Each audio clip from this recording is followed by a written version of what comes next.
Welcome to the Love Your Story podcast, where we sit around this technological campfire and share stories of doing hard and fabulous things, shining a light on overcoming roadblocks for living our best lives on purpose.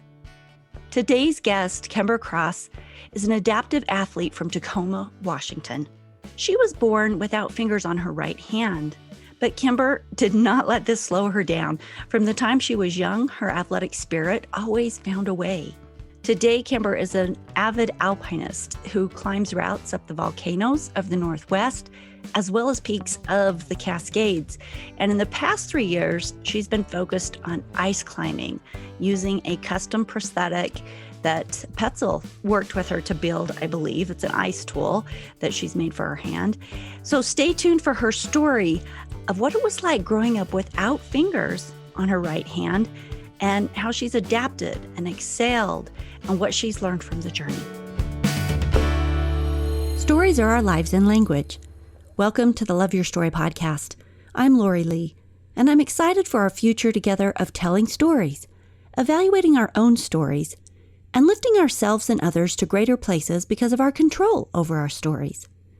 This podcast is about empowerment and giving you, the listener, ideas to work with in making your stories work for you. Story power serves you best when you know how to use it.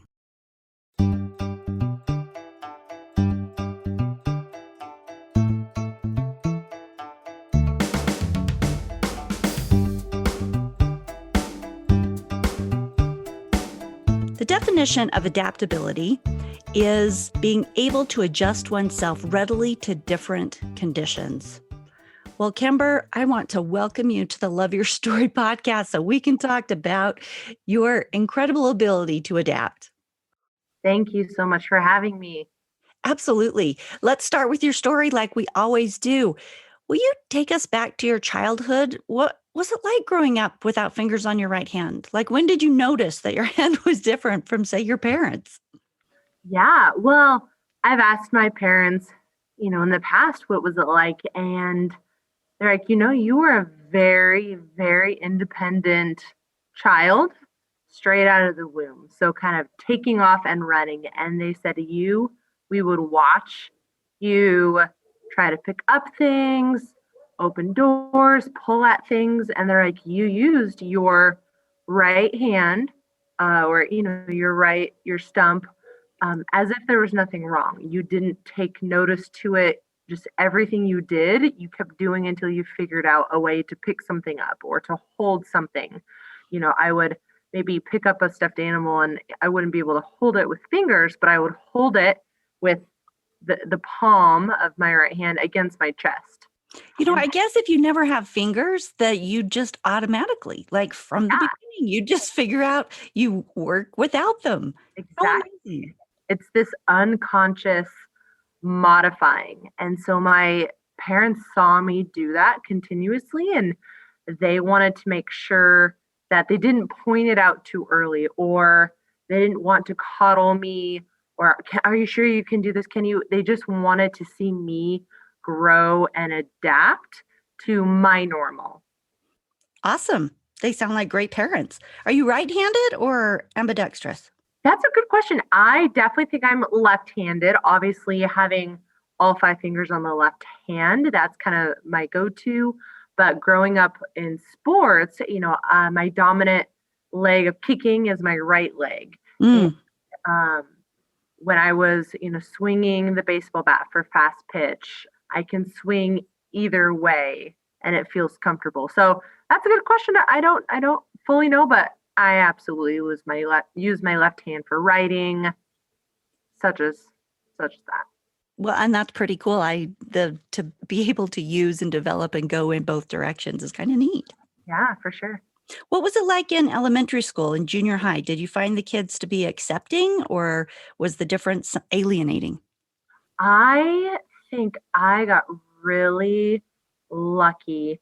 I never faced any verbal hurt from friends, and I had a personality that was very outgoing, and as a young child, the only memory I have is in a McDonald's playground.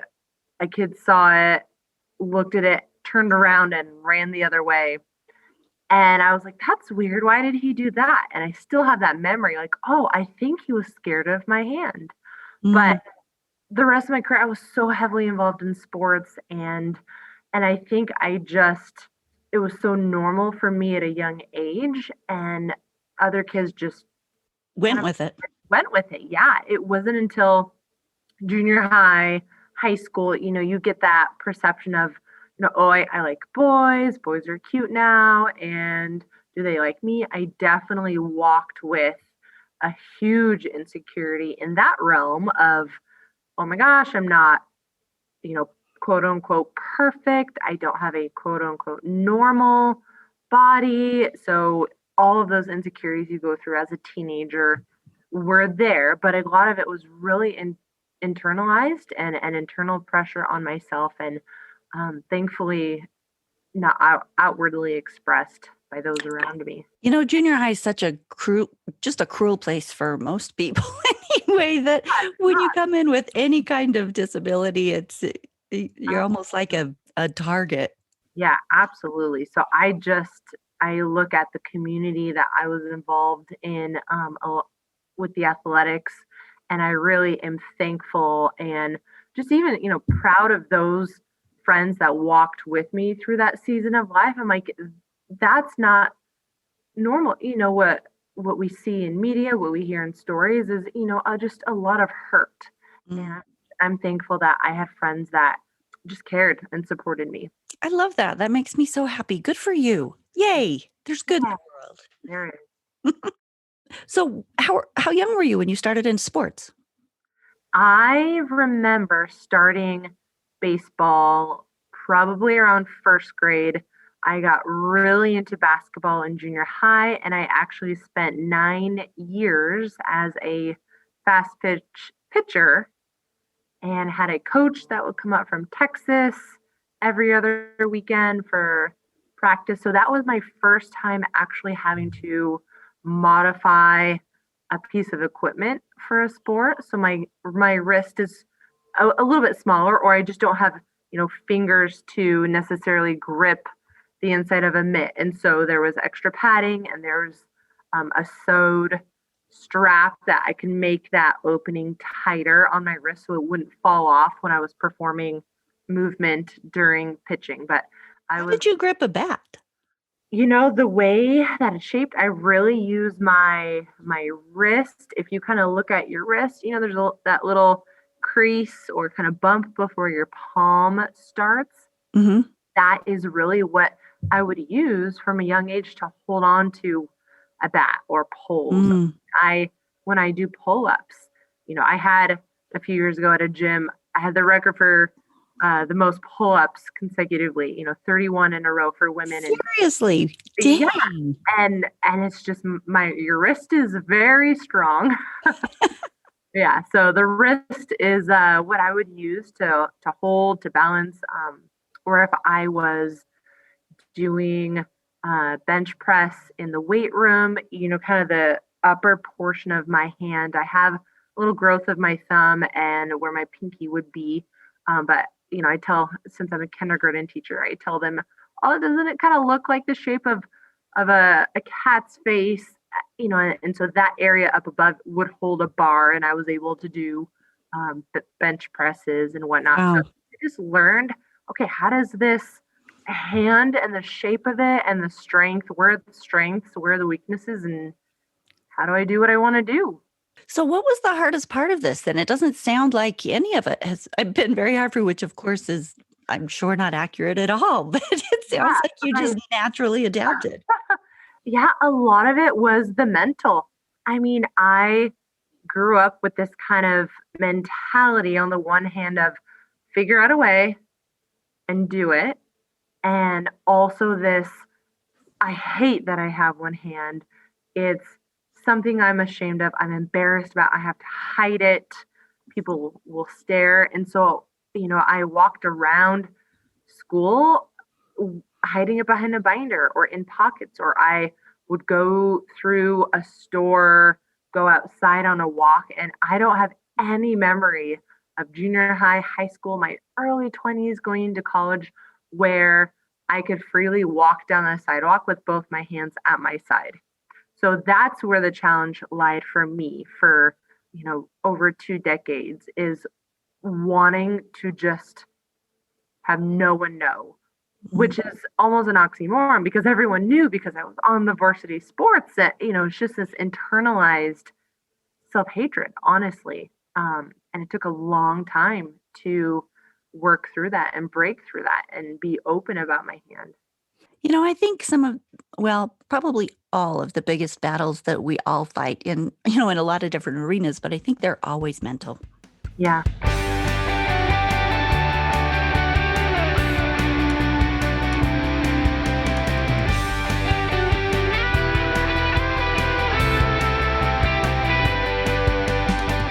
What do you feel have been the greatest blessings that you've gained from the experience then? Is it the adaptive living or insight, empathy, personal sense of self? Right. I think it has come in waves. At the beginning, it's like that self-acceptance. I really went from self-hatred to self-acceptance. Like, this is how it is. It's not going to grow back. I can't pray a miracle. I just have to accept myself. This is how I am. And through being a kindergarten teacher, through climbing and having other people who either have limb differences see me and go, whoa, that provokes me, or other people, that have all their fingers say like, oh my goodness, like the fact that you can do that just opens my eyes to what's possible. I started realizing there's purpose to this that could potentially support other people in their journey or in their understanding if they're not born with a limb difference. And so self-acceptance turned into purpose. I like that. And I don't think I brought up before that you're a kindergarten teacher, but this really does give you a select opportunity to impact understanding and empathy in these young souls because they can see their cool teacher that works just fine without fingers. And, I'm sure, what kind of insights have you seen that these little guys gain from having you as a teacher? Yeah, that is probably one of the most meaningful things to me as a kindergarten teacher and why I love kindergarten. It's their first experience in a school setting, really. And some of them, it's their first time going from only around their family to now around peers, to now around new adults that they haven't grown up with. And so their experience, their perception of the world immediately starts in my classroom. And of course, the first day you get the array of reactions. There's curiosity and there's fear and there's quick acceptance or standoffish personalities. And I get to embrace all of those. And it's of course built up a thick skin. And I am an adult and I know if a 5-year-old can express themselves outwardly without a filter. And Right. Do they say funny things to you? all the time, like, did a bus run over your hand? Or, they just have all these ideas and I just find a humor in it more than anything. But really, those who were scared on the first day really end up being the ones that are just so loving and they want to hold my hand or they just want to know about it. We do kind of that elephant in the room, this little science lesson on, how our bodies form and grow in the womb and the movement I can do, what I can do. They find it amazing that I can tie my shoe, that I can jump rope, that the big thing to them is you can drive. And I think about 3-4 years ago, it really came full circle because, these kids some of them are seeing a limb difference for the very first time and having all those reactions. And I usually will get new students halfway through the year, with families moving and a new student comes in and we're about to start a math lesson. And of course they're all like, tell him.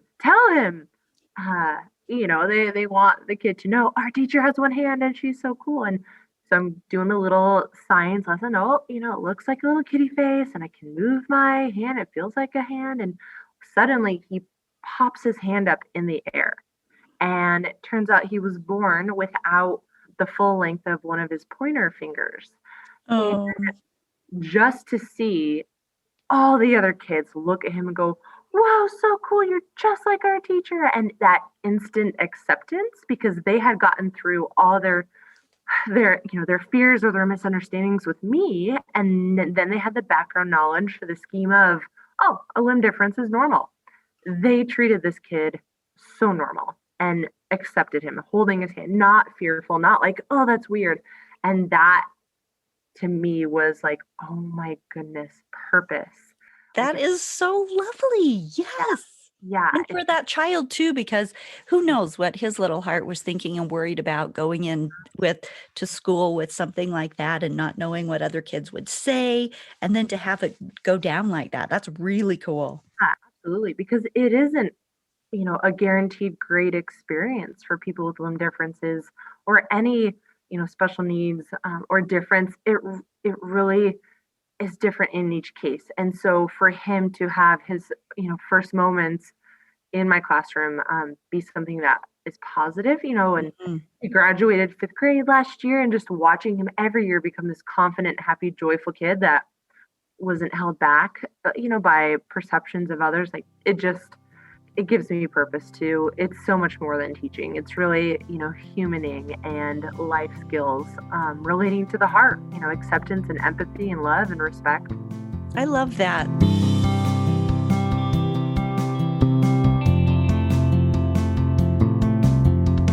Climbing, did you start climbing before you became a kindergarten teacher, or have you been a teacher and then started climbing? How does the climbing work in here? Yeah. So this is my 12th year as a kindergarten teacher. I just got my national board. So I'm a national board certified teacher and love that. When I was 30, I'm 30, almost 35 now. When I was just turning 30, I decided, I want to climb Mount Rainier.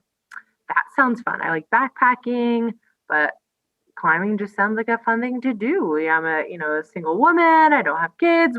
Let's throw myself into that. And, fast forward about, 5 years later, it's just become my passion, and you could say hobby, but just the way that I choose to adventure and explore. And it's so fun how the last couple of years, pulling that part of me into my classroom, with my prosthetic now with ice climbing. It's so cool how the worlds meld to where it's not only showing my students, hey, I can do anything with, what I have, like no limits on your goals and your dreams and your creativity, but also, they're like, whoa, this female teacher, this like, one student that my first year climbing, when I first climbed Rainier, they were like, girls don't climb mountains. And I was like, oh, precious boy. And I got to show him a picture of like, hey, look, that is me. That's your teacher. And his first response was, "You're a girl?" These are the 5-year-olds. Poor little buddy. Wonder where he's been raised. Yes, I am. So it's just so fun to just break that norm and watch this expanding world of representation, filter into this next generation that walks in my classroom every day. But You're yeah, teaching them all kinds of things. kindergarten, it's all about learning how to human. That's what I say. So, are you backpacking or sport climbing or trad climbing? Yeah, so I joined the Mountaineers Basic Alpine course, and then I went through their intermediate Alpine course and graduated that. So I, climb the volcanoes, glacier, rock, trad climbing is what I really love doing, and then ice climbing. That's kind of my main focus the past couple of years. So you just got into it because you thought that looks cool. I think I'll do that. Yeah, I want to see what's at the top of Mount Rainier. Why not? And it just kind of steamrolled into, oh well, I'll do it all now. So, do you have a mentor? How did you end up getting the prosthetic made? Tell us about that. Yeah. So when you're in the intermediate course, it's all about leading on rock, leading on glacier, and then also ice climbing. And in Washington, we don't have a lot of waterfall ice. We have high alpine routes, that have mixed ice and snow. So I knew like waterfall ice climbing, it just looks beautiful and fun and dangerous. And I want to participate. And then coming to that realization of, oh no, you absolutely definitely have to hold two ice tools. And I had already, for glacier travel, you have an ice axe, and I had already built a modified kind of strap that goes on the top. So when I'm traversing and switching hands, I put my mitt through the strap, tighten it down, and I have full control over it should I need to self arrest. But with ice climbing, it was a whole different thing. Like, what can hold my body weight on vertical ice? And I kind of put out the feelers, in the Mountaineers that, they do have mentorship. And I had amazing support of people going, I'm sure there's a way. I am sure there's a way. You have met every challenge, belaying, rappelling, climbing, placing pro, like using your ice axe. You have met every challenge with a modification that is safe and successful. You'll find a way.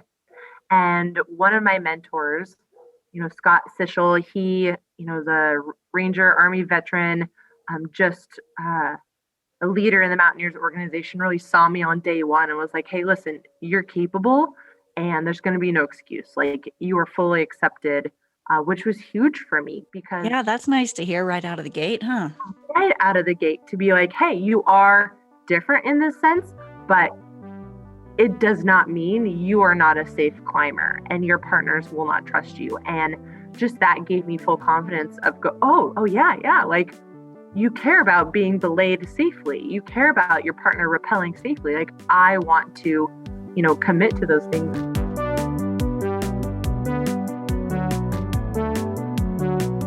He had shown me a picture of this blurry picture of a person with a prosthetic ice tool. And it was, maybe 10 years ago. And he was like, I think you can do it. This is an athlete that's on the North Face team now. And it ended up being Maureen Beck. She's a North Face athlete. She was also born with a limb difference. She's an incredible sport climber, rock climber, and was climbing ice back in the day with a prosthetic. So it was kind of my first blueprint to go, oh my goodness, it's been done. And she and I connected and we've climbed together. And, it's just amazing to have a friend, but also a mentor and also someone you look up to in the sports that you're entering, going like, I'm not alone. Absolutely. Did she have the prosthetic already designed, or did you have to come up with the design? What she had, because her arm comes up a lot higher than mine. So she had something completely different. She doesn't use it now, but it was just, all I needed was this blurry picture of a prosthetic ice tool to go, it's possible. And through a series of connections, I got connected with a prosthetic doctor in Washington that had his own practice. And he was like, hey, I hear you need a prosthetic, and I don't know what ice climbing is, but I want to offer my services. And we met. I pulled up a YouTube video of this is what ice climbing is. And he was like, that's incredible. And that looks very dangerous. So let's build something that you will be safe on. And just like that, just having a connection, having a doctor be like, I'm going to stand in the gap for you. I'm going to help create this dream, this idea you have. I think it's possible. Do you feel like just one door after another opened for you? It sounds like as you retell your stories, and I don't know if it's just this great innate ability that you have to not focus on the difficult, but it just sounds like one door after another opens. The support of a mentor, the support of a teacher, the support of a doctor, finding someone else that had already kind of started down that prosthetic road. It just sounds like, wow, doors fly open for you. I am so humbled and grateful. I feel blessed. I feel privileged. I feel favored. Just every step of the way, there's self-determination and there's believing even when it's hard and knowing like this is going to be a process. But I'm so grateful for a community. And it has just pointed to how deeply we all need a community to meet our goals, to walk through our battles, internal, or physical, if you will. And so, yeah, I'm really grateful for all the doors that have opened, and it has been the kindness and the faith of a community that surrounded me throughout the years and the seasons of my life, for sure. I love the idea of just the realization of it takes a community, because then not only are you open to that help and insight of others, but you're also there to give it for the people around you. I think that's a lovely way to live. Yeah, absolutely. It's it's fulfilling. Mm. I now looking back, I see the way that how I live, how I'm open. I don't hide my hand anymore on social media with, Instagram stories or sharing pictures or, my, The Mountaineers has a magazine that comes out seasonally. And uh, 2 issues ago, I was on the cover with my prosthetic.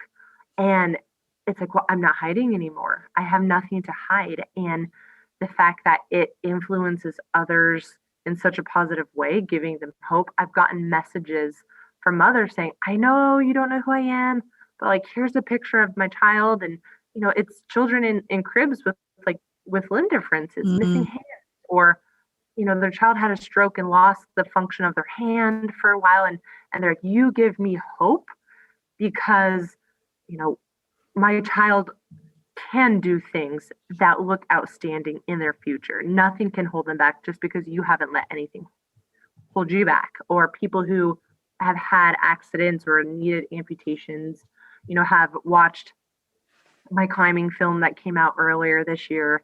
And I get messages where, hey, I've been really depressed because I thought I lost something that would just alter me forever. But to watch you go through um, your journey of that can't, will, did, I can't ice climb. No, I will ice climb.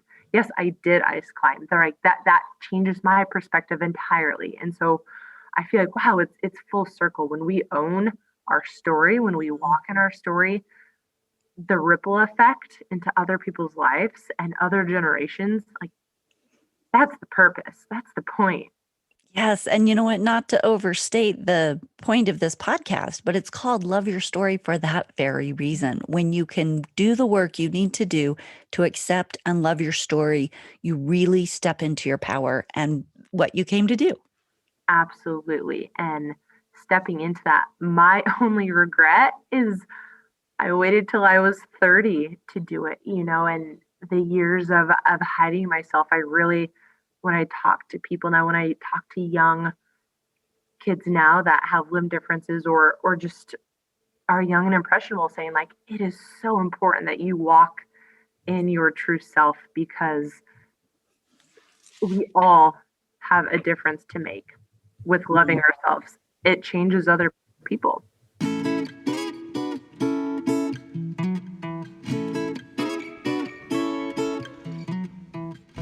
Okay, so just for the fun of it, I want you to explain to the audience what it's like to ice climb, because I'm an ice climber too, and it's really one of the most dangerous sports possible. It just is. And the ice changes by the hour according to the danger. So with rock climbing, there's a rating system, and it's a 10A, B, C, and that stays consistent for generally. But with ice, that rating can change by the hour depending on how warm it is, or if the waterfall breaks, or if a big chunk of ice comes off. And my years on the ice, I actually was married to a man once, so one of my husbands, who was soloing a 300-foot. He was on, let's see, he was on the fifth, and I think he this is not something that I support, but he was on the fifth. Pitch. Thank you. The fifth pitch when the ice came out from under him, and he fell probably 300 feet, had to be helicoptered out, and he broke femurs and lots of good things. But again, he lived through that. It was a long time laying on the couch healing, but It really is, even for people who are very skilled. He used to teach, well, actually, he still does special forces in rock climbing and ice climbing. And so even with the skills that he had, he made some choices, took a few too many risks, but you can die at that sport. But back to the feeling of it, the ice underneath the axe, and getting your crampon to stick right in, the sound of it, the water, the ice as it melts underneath, or if you're climbing a waterfall and the water beneath the ice. I mean, it's just one of those really incredible spaces. So tell us what it feels like.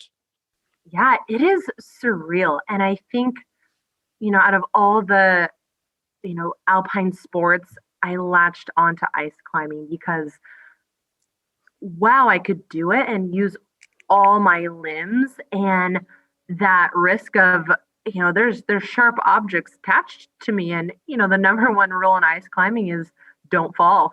Hmm. There's no falling. And my goal with the prosthetic, I didn't just want to top rope or have my partners have to set up a top rope. And, that's legit. And it is, still dangerous when you're on top rope climbing. But I wanted to be able to lead. I wanted to be on the sharp end. And I knew that, that's going to take some practice and some focus, and just the feeling of, making those smart moves, but also mitigating that fear, assessing the ice. It's kind of, your mind becomes so focused on this one activity, and yet so enthralled with the beauty of a frozen flow when you first walk up to it. And I just have been grateful to be able to climb in Utah and Montana, Colorado, just some beautiful ice flows. Have you been on Bridal Veil Falls? Yeah.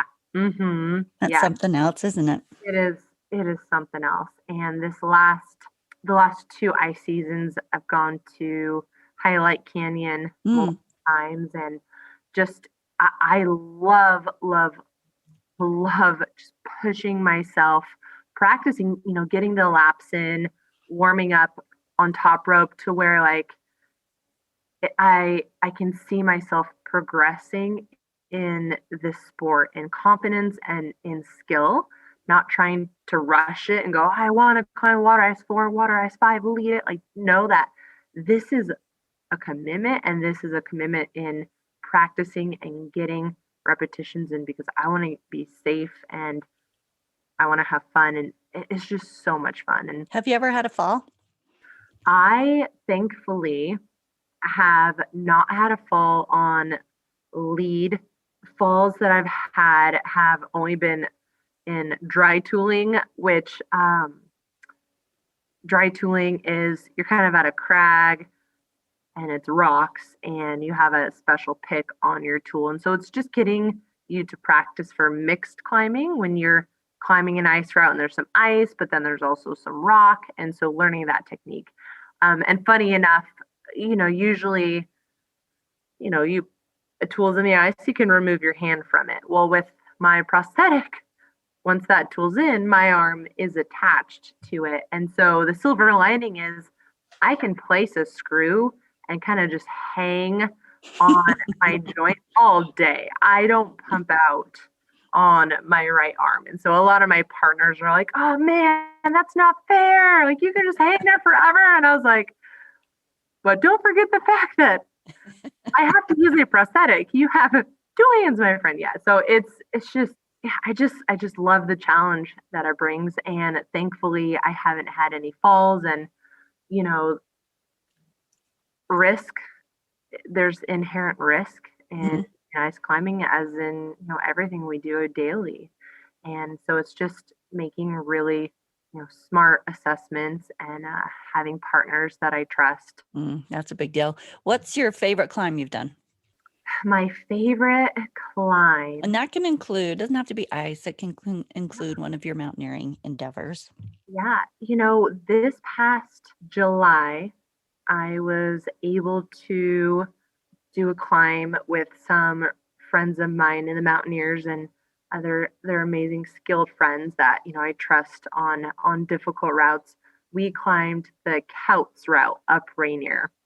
And my whole goal in having my prosthetic, not only to climb waterfall ice but it was to climb a technical route on Rainier and to be able to, be a person with a limb difference, or a disability, and have that prosthetic and successfully climb it, get through those couple pitches of ice. And I just remember being there and I turned around, as my tools are in the ice, and I just see that sunrise and the triangle shadow that the volcanoes make was right behind us, just stunning. And that memory will always be seared into my mind. Like, oh my goodness, I reached like 3-4 years ago.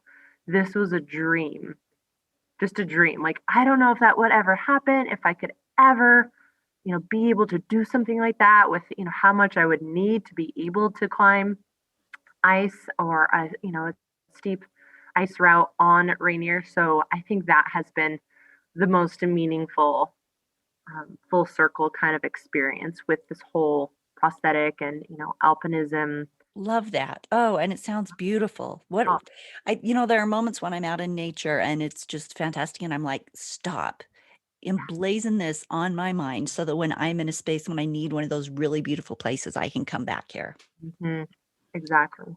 So we are at the end of the interview now. Do you have any final thoughts, insights that you want to share with people about persevering, about ice climbing, anything you want to share? My heart in the last couple of years has really focused on access and representation. And if my story can provoke others to believe that they have a place in the outdoors, that, no matter what their identity is or what their adaptive need is, I think representation is so important. I didn't have anyone growing up that my parents could point to and say, look, he did it. There's, I think Jim Abbott, the California Angels pitcher, he had one hand in, it was early 90s. And my parents were like, here's some books on this athlete that, has one hand. And I look now and there's so many professional athletes with limb differences. And if we can create an environment in the outdoors, in any sphere of life that is loving, that is inclusive, diverse, and really represents humanity in all our uniqueness, I think that will have such a positive effect on the generation coming up. I want kids looking at a picture of me or someone else, with my prosthetic tool or just how I live life with one hand and see it as normal and see it as beautiful. And I think we're moving in that direction. And so if my little story can be a part of those ripple effects for a better society, I'm all for it. Thank you for all that you're doing. On the show notes for this on the website, loveyourstorypodcast.com, there will be, she has 4 or 5 media pieces on her website that go into more detail about the things that she's done and is doing and go into more of her biography. So there will be a link to her website there in those show notes, and you can find more information about her. Thank you for being here, Kimber. Thank you so much for having me.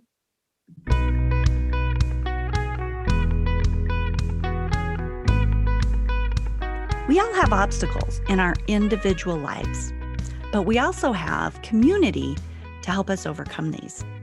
Now, these obstacles are as individual to each of us as our lives are. But I love what Kimber said about walking in your true self. And I also thought it was really interesting how she wished that she'd done it earlier. Now, I totally understand what she's saying, because once you settle into your true self and you accept that story, you love that story, you love who you are without exception, and you feel the power that comes from that, then that space of lost time, of wishing you'd done it earlier, of wishing that you could have had, started having that greatest effect in the world earlier, is definitely something to consider as you're considering your own story.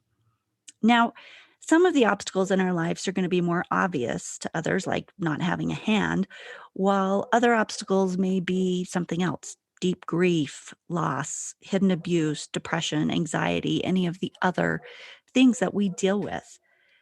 These challenges make us stronger as we face them. Could Kimber have played small and afraid, not risking, feeling handicapped, trying to stay hidden? She could have. And so can we as we face our obstacles. But we also have that much better choice to square our shoulders, to look to our community and to opportunities to step up and to step out, to look straight at the challenge and one day at a time, one choice at a time, to keep moving toward that self-acceptance, that self-love, the doing what we want to do, that creating the life we want on purpose. It's always about choice, attitude, focus. Your challenge for this week is to consider something in your life that you maybe need to gain a little bit of strength around. That thing that you know gives you lots of growth opportunities, and just take one strengthening step toward it and away from a story that limits you. Onward and upward, people. Thank you for being here with us today. I will see you in 2 weeks for the next fabulous episode. So live big. And if you will hop on Apple Podcasts and leave us, or wherever you're listening, whatever your platform is, leave us a review. I have new podcast, Love Your Story podcast stickers that are really cool, and we'll send them out. Send me a copy of your review. Just cut and paste it, and then send me your address, and I'll send you Love Your Story podcast sticker. Thank you. Have a great week.